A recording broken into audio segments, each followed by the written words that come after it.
Walaalayaal talada markaan ku soo noqono nimiday 15 May waa tashanay waxaan go'aansanay mushaakilaadka Soomaaliya la waa badan yihiin hadii la tiximaaga waa wax aad iyo aad u tiro badan labay u qaybsamaan mushkiladahaas kuwa hadii aad xalliso oo xoog iyo aqli iyo xoolo geliso ayaga ka xallismay markay ugu fiicnaadaan ayaga ka xallismay hal mushkilada yaa meel ka kortay mid labaad ku xiji mid saddexaad ku xiji liiska dheer daba kac waay qaar waa noocaas waxa jiro qaybta labaad oo mushkiladaha oo ah hadaad xalliso mid kuwa badan oo kale ayaa xallismaya adoon adiguba aanan xallin midda aad xallida awgeed ayaa kuwa badan oo kale ay u xallismayaan annagu waxaan door bidnay marka inaan isku mashquulino kuwa hadii aan xallino mushkiladaha badan oo kale hareerayaal ay xallismayaan oo ay ugu horeyso amniga xoreynta dalka waad garanaysaan dadka Soomaaliyeed ku dhow 70% waxay ku nool yihiin miyiga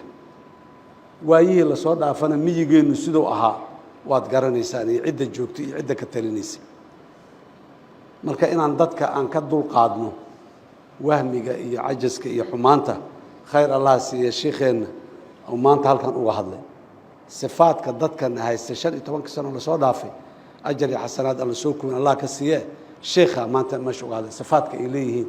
waxa ka soo rooba waxay hore u soo sameeyeen jireen wax cusub ma aha oo maanta curata ma aha waa xaajo curata ma aha waa xaajo la yaqaan oo rasuulka kaleey salaatu wasalaam iyo saxaabadiisa intay noolaayeen dadka muslimiinta soo maray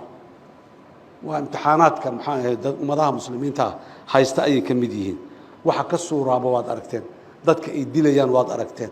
taariikhda siirada laga soo sheekay waad ogeed haddana waad aragtaan dadka ay dilayaan dadka inay jamaaca u dilayaan qof ma baahay jamaaca inay u dilayaan bariga hore rasuulka saxaabadiisu ay joogeen waxay ahayd dadka si jamaaca wax loogu dilo ma oolin toorey falaar waran iyo dadka lagu dilay maanta waad aragteen qarax 100 qof 200 300 500 oo qof oo abriya ah waxay galabsadeen aan jirnaa la dilaya hal subax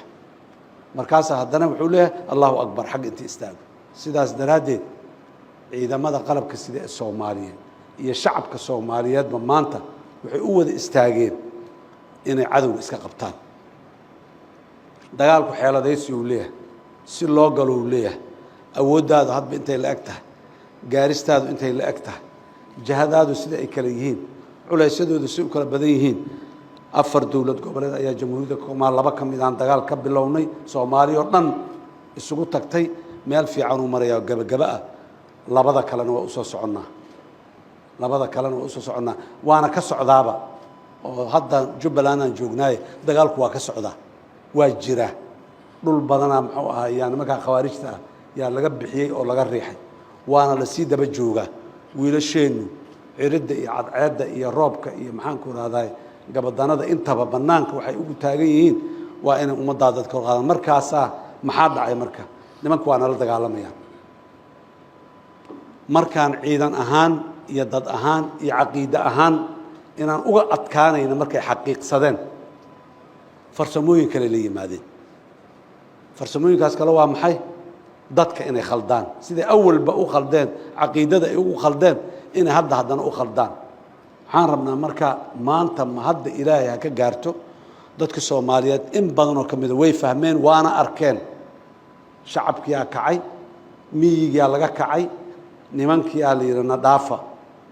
meeshaad ka timideen aada ilaa shabaab ma aha local maxalli ma aha ra'yigooda ra'yi oo Soomaali ku kooban ma aha alqaacida ka yimaadeen ra'yi caalami ah wataan Ethiopia inay qarabaan Kenya qarabaan Djibouti qarabaan ka sii gudbaan Uganda Afrika laayaan ka sii gudbaan caalamka Yurub iyo America iyo meel walba wadamada kale muslimiinta khaliijka tagaan meel walba inay qarabaan ay rabaan cid kastoo aan caqiidadaas muxuu ahay khawaarijta la tilmaamay aanan aaminsanayn waa cadawgooda iyo maxaan ku raay inta ay rabaan in ku caan marka sidaas daraadeed ku ajnabiga ah ku dhex jira ka hadlimayno wax naga dhaxeeya haba yaraatee ma jirto حتى هذه أي شيء أنا مسلمين دول يدلالي كلا لهذا ما أنت ما جوجنو إن محن كل هذا عهد جيويناي أو مسلمين تدم هل دولة إيهوس جوجر مجول كلا دولة على نقطة ما ننتهي الله نجارشي عن دولة لكن مسلمين تصومالي ده أيا إسكال دال كان وحكسو هارب وأجنبي أجنبي قصيدة أول رقم يناهي وان كوان لنا دال كنا سود دقين فيسا لقى مربو هنتي ويا كران وانا نوريهين دالك ومال قشكران حقوق الصومالية معاملة قفك الصومالية وليه أي يالان كران أيجو أجنبي كوان لنا شروع دانا يجوج كران دالك كوان لنا دالك ما كرام ما بسوق الكرام معاملة الدنيا اللي ركاسي واسيداس أن حوها أوضة دعم حيرده هو ذا مركب جهوريرك ومد إني جهوريريان قبائل كين اسكو ديران maamulka iyo dawladnimada inay been ka sheegaan markaasa marka maxaa dhacaya dad badan oo dadkeena oo aan shabaab ahayn oo aqeedada shabaab iyo khawaarij iyo waxay aaminsan yihiin aan la aaminsaneyn ayaa laakiin u adeegaya oo daqaadis iyo jiidis waa isla gurugeyn wixii shabaab uu rabay dawladdu inay daciifto haday mid maamul goboleed tahay iyo haday mid federaal tahay inay daciifto in buu ku furmo inay ka mashquusho shabaabka ay ku jeesato muxuu ahay howlo kale ay u jeesato iyo maxaan ku iraadahay yaan haysta arkan naga fujiga ay ku mashquusho waxa ay rabaan waay marka qof kasta ahi oo maamulka waa run maamulkeena dawladnimada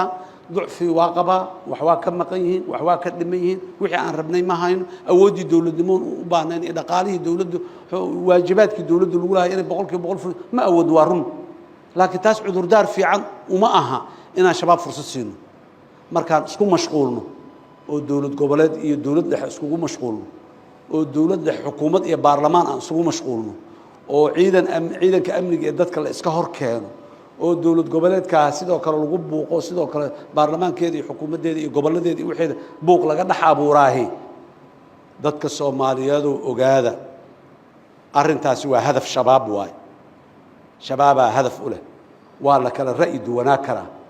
tabasho waa jiri kartaa si aan isugu sheegnay leedahay meel la isugu sheegay leedahay nidaam dawladeedan dhisoo hayna tabashooyinka jiro hay'adaha dawladda dhexdooda in lagu sheego waay mas'uuliyiintu inay hay'adaha dawladda dhexdooda ku xalliyaan waay laakiin haddaan midna xagga istaago oo mid shir ku qabsado hotel hebel oo mid idaacadda soo istaago ka qayle oo mid dal daris jiiraanan u duula xaggaas aan ku shiraynaa waaba ka baxna dalkii la yiraahdo walaalayaal waxaasi nama saacidayaan mana xalinayaan xal hadaad ka jirinaysana xal kuma jiro ma jiro aan isla hadalno institutionska dawladnimada dhexdeeda aan isula hadalno baarlamaanaan leenahay xukuumadaan leenahay oo heer federaal iyo heer dawlad goboleed bale mid kastana ninka qaylinayo nimaad soo dirsatay oo wakiilka ahood soo doorataa ku jooga reer hebel hadaa tahay mid reer hebel ahaa jooga جماعة هبل iyo koox kale hadaa tahay mid kooxdaas aha ku jira baarlamaan haday tahay iyo xukuumad haday tahay waa dhax fadhiya midka aad shalay ilaa kan hal doorto xildhibaan hal laga dhigo ilaa ma wasiirna la siiyo wasiirkan aad la hayday ayaa jooga maxaa ku barbar marinayo waxaan rabaa dadka Soomaaliyeed inay intibaahan ay kor u kacaan ay arkaan waxaasi هدفك ugu dambeeyahay inaan isku mashquulno oo aan shabaab ka mashquulno bay dhalay wax xal keenin mayso waxa tabanaysa kuma xalismayaan idaacadda inaad ka qaylisahay xal kuma imaanayo dalkan ka baxay dibaddan ku soo shiraya inaad tira xal kuma imaanayo wax inaad qabto oo tabasho aad qabi kartahay waa xaq lagu madidana bas sidee loo xalinaya sidee loo muxuu ah wajahaya taas uu waay walaalayaal aan u wajahno si dhiiranaan leh kalsooni leh oo aad isku kalsoon tahay waa laga qancina ama waa lagu qancina labada bay mid noqonaysaa laakiin yaana waxayn inta kadib dagaalkaas iyo dib u xareynta dalka waa socotaa halkan waa soo socotaa way imaanaysaa ilaa idankiis meelna waa la saaraya nimankaasi mustaqbalka dhow inaan ka adagnahay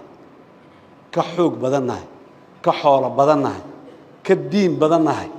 kulli waa muujinay waan dadka Soomaaliyeed waa ku qanceen ilaa idankiis dadka reer Jubbaland dagaalka hadda ay ku jiraan ha xoojiyeen ha wadeen midka weyn anaga u imaadeen ha u diyaar garoobeen nimanka aan dadka iyo dalka iyo diinta aan ka xoreyno waa dhaaranay dalka iyo dadka iyo diinta iyo dawladda aan ku dhaaranay cadawa haysto cadowga aan ka qaadno ilaahay idankiis si aan uga qaadnana waxyaabaha yar yarka aan ilowno